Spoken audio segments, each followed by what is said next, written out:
Students, read the next question, that is question number 16. Which uses more energy, a 250 watt TV set in 1 hour or a 1200 watt toaster in 10 minutes? So we'll find first of all the energy consumed by TV set. Power of TV set is 250 watt and time for which it is used is 1 hour. Since time is given in hour, it's better to convert power into kilowatt so that I can find my energy in kilowatt hour. So for that I have to divide it by 1000. This becomes 0.25 kilowatt. Energy is given by the formula E is equal to P into T. Power is 0.25, time is 1. So energy consumed by TV set is 0.25 kilowatt hour. Similarly, we can find the energy consumed by toaster. Power of toaster is 1200 watt. Let me convert it into kilowatt. For that I am dividing it by 1000. This becomes 1.2 kilowatt. Time is 10 minutes. We have to convert it into hour.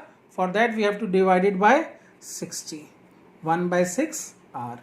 Energy again can be calculated by using the formula E is equal to P into T.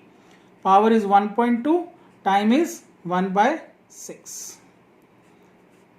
This becomes 0.2 kilowatt hour. So which one is using more energy? The TV set consumes more energy. Right, students? Read the next question, that is question number 17. An electric heater of resistance 8 ohm draws 15 ampere from the service main for 2 hours. Calculate the rate at which heat is developed in the heater. The resistance of the heater is 8 ohm, current through it is 15 ampere and time for which the current is drawn is 2 hours. They want you to calculate the rate at which heat is developed.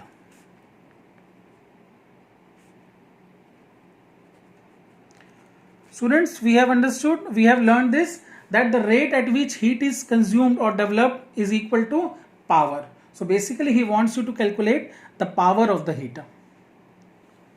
So rate at which heat is developed is equal to power of the heater, and we can calculate power using the formula I square R. Right? I is 15 ampere, 15 square into 8. This will be about 1800 watt. Correct? Okay. Let's proceed to question number 18. It is a theory based question and we have discussed these questions earlier also while discussing the chapter. Let us go through them once again. Part A says, why is tungsten used almost exclusively for filaments of incandescent lamps? The first reason is that tungsten has a very high melting point. It does not melt at low temperatures, so it can easily be used in bulbs. Second reason is that it becomes incandescent. Incandescent means a substance which emits light when it becomes hot. So at high temperatures it becomes incandescent and it starts emitting light. Therefore it is used in electric bulbs. Read part B. Why are the conductors of electric heating devices such as toasters and electric irons made up of an alloy rather than a pure metal? We have also discussed this earlier, that alloys have higher resistivity as compared to their constituent metals. Moreover, they have very high melting point as compared to metals. Therefore, they are used in heating elements. C part. Why is the series arrangement not used for domestic circuit?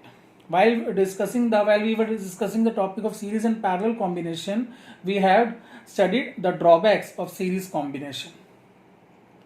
That these are the drawbacks due to which the series combination is not used in domestic circuits. The first point is, in series arrangement, if one of the component fails, then all other components stops working because the circuit will break. And moreover, in series combination, you cannot provide on-off switches to individual appliances. You cannot operate them separately. If you have to switch on one appliances, all the appliances will be switched on. You cannot separate them. You cannot operate them separately. This is the major drawback of series combination. Students, all the appliances which we use, they work on 220 volt supply and they have different current ratings depending upon their power. Right? So in series, current is same. So it is impracticable to use appliances of same current rating in series combination. So these all are the drawbacks of series combination due to which it is not used in a domestic circuit. Part D. How does the resistance of a wire vary with its cross-sectional area? We have learned that resistance is always inversely proportional to area of cross-section. Okay, the last part, wire, copper and aluminium wires usually employed for electricity transmission. Students, copper and aluminium are metals and we have learned that metals have low resistivity. Since they have low resistivity, current can easily pass through them and they are very good conductors of electricity. Therefore, we use them for electricity transmission.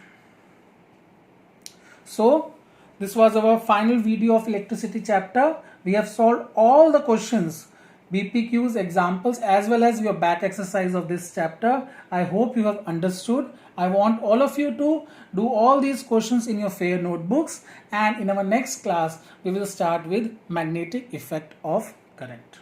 Thank you.